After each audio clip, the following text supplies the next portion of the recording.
चाहूंगा कि हम सब लोग खड़े होके अपनी सीट के पास पूरे शोर के साथ, पूरे जोर के साथ स्वागत करेंगे global blue diamond leader mister Alpesh Gajjar ji का ऑन द स्टेज।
और ये 11 साल में सीखते सीखते लगभग 15-16 करोड़ रुपए मैंने कमाए।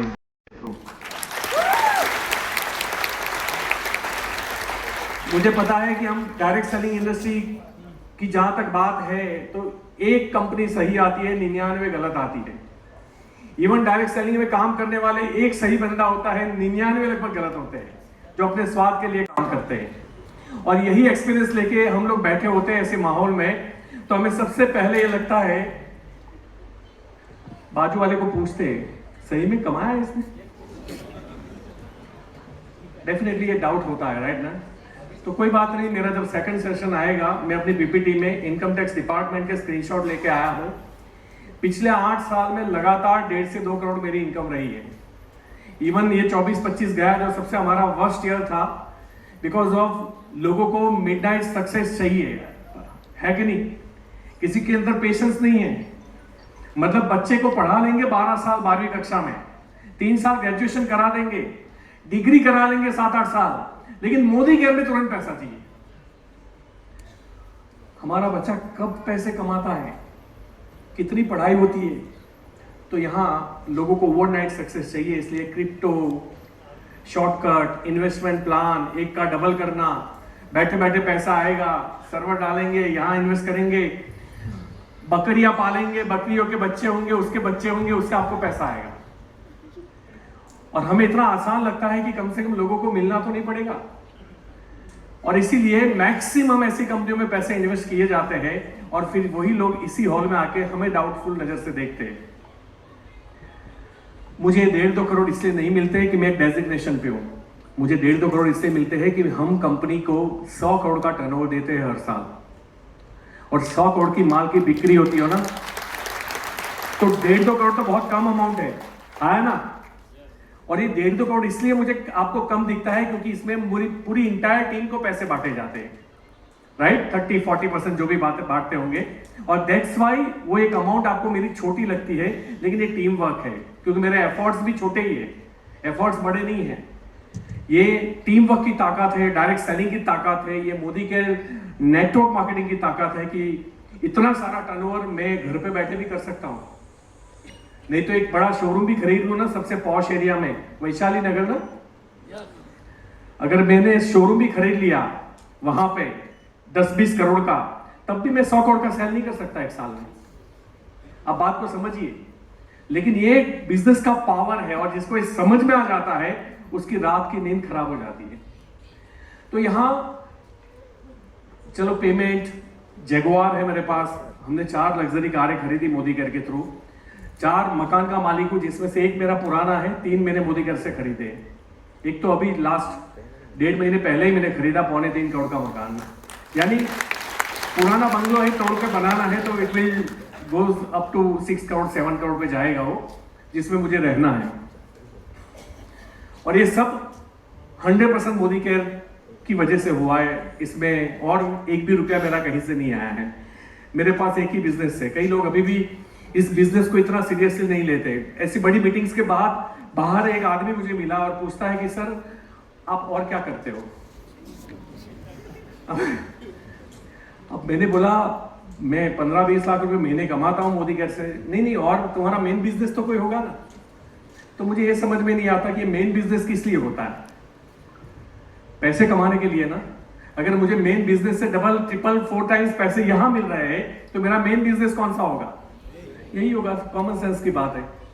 तो खैर London, Moscow, Turkey, Spain, Australia, Singapore, Malaysia, Dubai, पता है थाईलैंड बोलना अच्छा नहीं लगता। तो ऐसे कई कंट्रीज हम 2-2, 3-3 बार जाके आए थ्रू मोदी केयर। और सिर्फ मैं अकेला नहीं गया, मेरी टीम से अब तक 3000 लोग फॉरेन ट्रिप जाके आ चुके हैं। 3000। सिर्फ मैं अकेला करोड़पति नहीं बना, मेरी टीम में तकरीबन 50 से 100 लोग करोड़पति बन चुके हैं। सिर्फ मैंने जगुआर नहीं खरीदी, मेरी टीम में ऑडी, अभी अवनी मैम आए हैं, कहाँ गया तो मर्सिडीज बेंज ली। मेरी टीम में गुजरात में सबसे पहली मर्सिडीज ली थी। और जो लोग ये बोलते हैं कि ये बिजनेस नहीं होता हमसे, ये पहली बार मैंने उनको देखा है कि वो अहमदाबाद से बाहर निकले। अहमदाबाद पूरा उन्होंने कब्जा करके रखा है। आप तो टीम नहीं बना सकते, मैं भी नहीं बना सकता, इतना पावर है उनका अहमदाबाद में। तो एनीवे सब ने, मतलब आपके वहां भी BMW, ऑडी, मर्सिडीज, जगुआर है। अभी मैं वॉल्वो में आया था मुगदल साहब की, बड़ी खूबसूरत गाड़ी थी। उन्होंने वो एरियल व्यू बताया तो मैंने बोला ऐसा तो मैंने कभी देखा ही नहीं किसी गाड़ी में। मैं खुश हो गया उनकी गाड़ी देख के। सबके पास बड़ी बड़ी गाड़ियां आ चुकी है। तो यहाँ ये बिजनेस ऐसा नहीं है कि मैं कितना कमाया मेरे थ्रू या मेरे रेफरेंस से या मेरी मेहनत से नहीं। मेहनत तो उन्हीं की होती है जो कार लेता है, हमारी मेहनत नहीं होती। मैं कभी उसका श्रेय लेना भी नहीं चाहूंगा। ये 100% उनकी खुद की मेहनत है कि मर्सिडीज आई। टीम में 2 मर्सिडीज, 2 जगुआर, 2 BMW और 2 ऑडी है। जिंदगी को कैसे जीना है और जिंदगी को कैसे जीतना है, और बुरे से बुरे वक्त के अंदर अपना एटीट्यूड कैसा होना चाहिए, दैट्स इट। तो वर्ल्ड का 95% पैसा वहां खर्च होता है जहां नहीं होना चाहिए, जबकि जीत के अंदर एटीट्यूड सबसे बड़ा रोल निभाता है। दृष्टिकोण जिसे बोलते हैं, नजरिया जिसे बोलते हैं। और जीत के अंदर जिसका जब सबसे बड़ा स्लॉट है 80% का, किसी भी इंसान, आप कहीं भी धीरूभाई अंबानी पकड़ लो, कोई भी रतन टाटा पकड़ लो, ऊपर से कोई भी किसी भी बड़े आदमी को पकड़ लो, उसकी जीत में सबसे बड़ा हिस्सा उसके एटीट्यूड का होगा।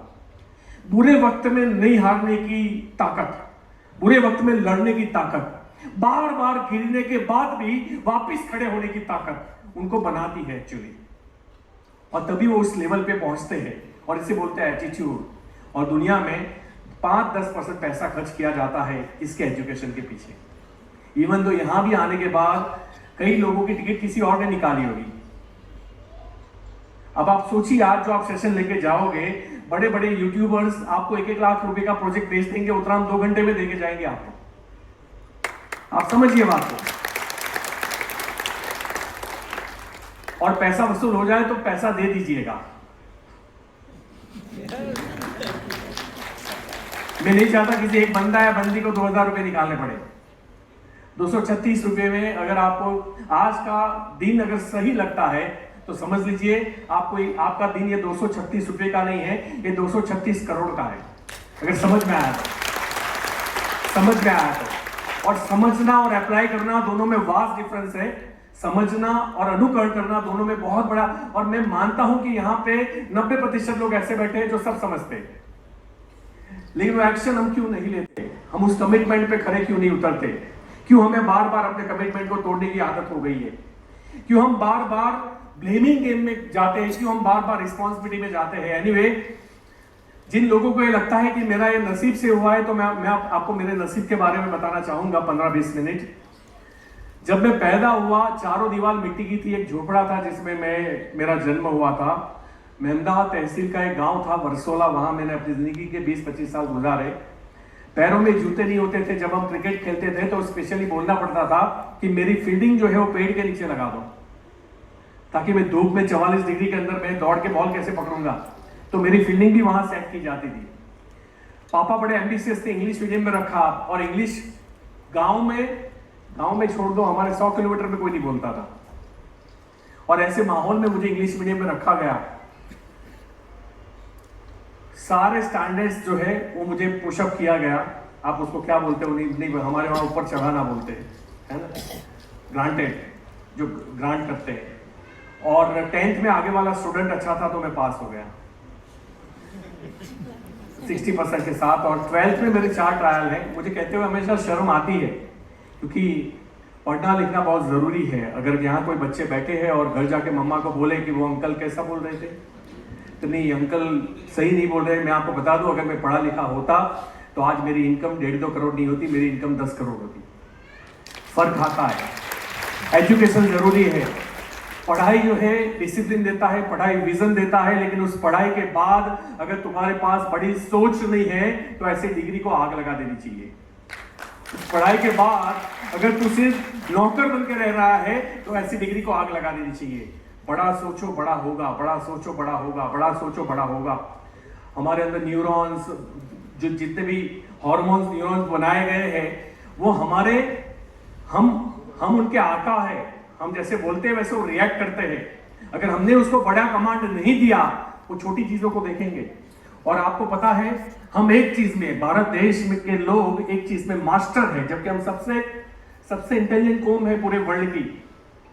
हमारी चमड़ी भी अलग दी है ना, मतलब हम काले भी नहीं है, गोरे भी नहीं है, मतलब हम क्या बोलते हैं, कच्चा पकोड़ा भी नहीं है और जला हुआ पकोड़ा भी नहीं है। हम एकदम लाल लाल मस्त वाले पकोड़े। हमें परफेक्ट बनाया गया है। हम इंटेलिजेंट भी है, बट प्रॉब्लम ये है हमारे पास एक चीज की कमी है, वो है रिस्पॉन्सिबिलिटी उठाना, टेकिंग द रिस्पॉन्सिबिलिटी।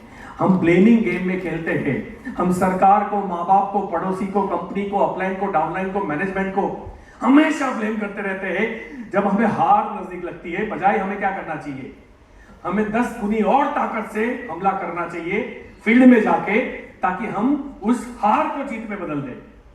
तो ये ब्लेमिंग गेम जब तक खत्म नहीं होती, हम जिंदगी में कभी आगे नहीं आ सकते। मैं गरीब था या मैं गरीब घर में पैदा हुआ या मैं पढ़ा लिखा नहीं हूं, अगर ये बोल दूंगा तो मुझे इंग्लिश नहीं आती थी। I have started to learn before 1 year and now I can speak the English, I can give the training in English. मैं दे सकता हूं। अगर आप देखो, आपको कोई भी चीज नहीं आती वो सच है, लेकिन आप सीख नहीं सकते तो गलत है। और सीखने की जो कीमत है उसमें शर्म को साइड पे रखना पड़ता है, हेजिटेशन को साइड पे रखना पड़ता है, फियर को साइड पे रखना पड़ता है, और पागल बन के टूट पड़ना पड़ता है। आपके अंदर जुनून चाहिए, पैशन चाहिए, आप कर जाओगे। तो मैंने उसके बाद 12th में, क्योंकि मैं फेल हुआ, तो पापा ने बोला तो इलेक्ट्रॉनिक्स ITI कर ले। ITI इलेक्ट्रॉनिक्स किया मैंने। वो गुजराती सब्जेक्ट में था, यानी हमारी लोकल लैंग्वेज में। मैं गुजरात में सेकंड आया था, ITI में तो फर्स्ट था, क्योंकि पहली बार तो मुझे भाषा समझ में आ रही थी। और एकदम क्या बोलते हैं, मैं कच्चा पीस था, मेरा दिमाग अभी यूज ही नहीं हुआ था, पूरा यूज कर दिया और मैं मास्टर हो गया उसके अंदर। एक एग्जामिनेशन करके ITI का टीचर बन सकता था मैं, गवर्नमेंट जॉब, क्योंकि मैं गुजरात में जो टॉप 3 आते हैं उनको ये मौका होता है कि आप एग्जाम दे के आप ITI के इंस्ट्रक्टर बन जाइए। मैं जब भी कोई पोजीशन पे जाना चाहता हूं तो उससे पहले देख लेता हूं कि क्या जो उस पोजीशन पे ऑलरेडी है मैं वैसा बनना चाहता हूं। तो मेरी 2 टीचर थी, दोनों, मैं भी 2 बस बदल के आता था, वर्सोला से नडिया, नडिया से पलाना। वो भी 2 बसेस बदलती थी। मैं भी ठंडा टिफिन खाता था, वो भी ठंडा टिफिन खाते थे।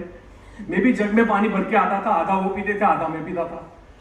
मैंने बोला मेरी जिंदगी में तो कोई फर्क ही नहीं आएगा, ये बनने के बाद भी करना तो यही है 4 दीवारी के बीच में। मुझे ये नहीं चाहिए। या तो जिंदगी में कुछ बड़ा करेंगे या कुछ भी नहीं करेंगे, क्योंकि हमारे देश में 2 टाइम की रोटी तो कोई भी आदमी को नसीब हो जाती है। आज तक मैंने किसी भी इंसान को भूखा मरते हुए नहीं देखा है, आपने भी नहीं देखा होगा, राइट। तो वो मुझे रोटी के लिए काम नहीं करना था। या तो जिंदगी में कुछ करना है, तो सोच उसी वक्त बड़ी थी मेरी। जब मेरे घर में जब गेस्ट आते थे तो मम्मा इशारा करती थी, चाय दूध के पैसे नहीं होते थे, और मैं उधार 2-5 रुपए उधार लेके चाय दूध खरीद के आता था, तब वो चाय दूध बनते थे। महीने में 15 दिन ऐसा खाना बनता था कि सिर्फ रोटी बनती थी, सब्जी नहीं बनती थी मेरे घर में। छाछ गांव में आपको पता होगा बटर मिल्क फ्री में मिलती है, उसमें हम डुबो के रोटी खाया करते थे। फीस के लिए पैसे नहीं होते थे, कभी बेंच पे खड़े कर दो, कभी क्लास के बाहर निकाल दो, ये लाइफ थी हमारी। मैं आपको इसलिए बताना चाहता हूं, आप कहां हो ये मैटर करता ही नहीं है कभी भी। आपके आज के सर्कमस्टेंसेस, आज की सिचुएशन मैटर नहीं करती। मैटर वो करता है तू जाना कहां चाहता है, तू करना क्या चाहता है, तू बनना क्या चाहता है। और अगर ये अभी तक क्लियर नहीं है ना तो कोई ये जिंदा लाश है। जिंदा रहना और जिंदगी होना दोनों में फर्क है। इस देश में 80% लोग जिंदा है, बस जिंदगी नहीं है उनके अंदर। और मैं नहीं चाहता हूं कि इतनी खूबसूरत जिंदगी जिसको हमें अप्रिशिएट करना चाहिए, जो अचीवमेंट से भरी हुई है, मेहनत से भी भरी हुई है, मजा से भी भरी हुई है, कलरफुल है, उसको हम ब्लैक एंड व्हाइट ना बनाए सिर्फ घर में बैठने के लिए, आलस करने के लिए, क्योंकि कोई मुझे मना कर देगा, मेरी टीम बनती है, टूट जाती है, मेरा चलता नहीं है, धंधा चलता नहीं है जनाब, धंधा चलाना पड़ता है, धक्का मारना पड़ता है। और ये सिर्फ मोदी की बात नहीं है, ये सिर्फ मोदी की बात नहीं है। अगर आपका बच्चा कल डॉक्टर बनेगा ना, MBBS करके, MD बन के, तब भी आपको 5 करोड़ की लोन लेनी पड़ेगी और उसको भी धंधा चलाना पड़ेगा। पढ़ाई और इन्वेस्टमेंट के बाद भी उसका धंधा चलेगा नहीं। ऑटो रिक्शा, बैनर्स लगाने पड़ेंगे, मल्टी स्पेशलिटी हॉस्पिटल, छोटे छोटे डॉक्टरों को गांव में जाके मिलना पड़ेगा, उनको कमीशन देना पड़ेगा, गेट टुगेदर करना पड़ेगा, बताना पड़ेगा। अब बात को समझिए, दुनिया में कोई धंधा चलता नहीं है, हर धंधे को चलाना पड़ता है। तो मोदी केयर में हम क्यों इंतजार कर रहे हैं कि कोई चमत्कार हो जाए, कोई एक अच्छा आदमी मिल जाए, मेरा चल जाए। क्यों एक अच्छा आदमी? ठान लो ना कि मुझे 1 लाख लोगों की जिंदगी बनानी है। तुम खुद अच्छे आदमी बन जाओ, तुम्हें अच्छे आदमी की जरूरत नहीं है। अच्छे लीडर मत ढूंढो, अच्छे लीडर बनो। तो मैंने वहां से अपनी जर्नी को स्टार्ट किया, मैंने ITI किया, फिर मुझे जॉब मिली है। जॉब पता नहीं मेरे मूड में तो नहीं आ रहा था कि जॉब करूं, लेकिन बिजनेस के लिए भी तो पैसा चाहिए, वो भी तो नहीं था। और क्या बिजनेस करूं, कोई एक्सपीरियंस नहीं था, खानदानी कोई एक्सपीरियंस नहीं था। कहीं से मुझे नौकरी मिल गई और अच्छी जॉब थी। मैं एक कंपनी में इंजीनियर था, दिल्ली की, बायोनिक्स इंजीनियरिंग करके, जिसमें मुझे PC और एसिड PCO मशीन रिपेयर करने थे। मैं मास्टर था, मैं माना जाना था, और उसमें भी लोगों की मदद होती थी, लोगों के बिजनेस चलते थे। अगर मशीन खराब है तो बिजनेस बंद। मैं रात को 1-1, 2-2 बजे हाईवे पे जाके मशीन रिपेयर करता था, इसलिए नहीं कि मुझे एक्स्ट्रा पैसा मिलता था, बट कोई एक्स्ट्रा इंसेंटिव नहीं था, सिर्फ एम्पथाइज था मैं। मुझे ऐसी फीलिंग्स थी कि अगर मैं नहीं गया तो उसका पूरी रात और कल तक बिजनेस बंद रहेगा। और उस जमाने में उनका हाईवे पे कलेक्शन 1-1, 2-2 हज़ार का रहता था। हमेशा जब आप औरों का सोच के काम करते हो तो आपको मरते दम तक अपने बारे में सोचने की जरूरत नहीं पड़ती। दुख की बात यह है जहां हर इंसान अपने बारे में पहले सोचता है, जबकि उल्टा है। और ये करके देखिएगा, आपको पता चलेगा। मैंने कहीं से मुझे 75,000 रुपए उधार मिले और मैंने बिजनेस स्टार्ट किया उसी PCO मशीन का। मैं इंडिया का टॉप का सेलर था, मेरा 7-8 करोड़ का एनुअल टर्नओवर था। उस झोपड़े से मैंने पहले किराए पे ऑफिस रखी थी, मैंने एक ऑफिस नडियाद में खरीदी, 3 दुकानें मैंने बड़ौदा में खरीदी, घर खरीदा, कार खरीदी। ये जितना बोल रहा हूं इतना आसान नहीं था पहली बार। इसमें भी ग्राफ ऐसा था, मतलब कर्जा होना, फिर निकलना, फिर कर्जा होना। तो ऐसा नहीं है कि कोई भी जब आपको कहानी बताई जाए तो आप सिर्फ सक्सेस की तरफ, एक बड़ी सक्सेस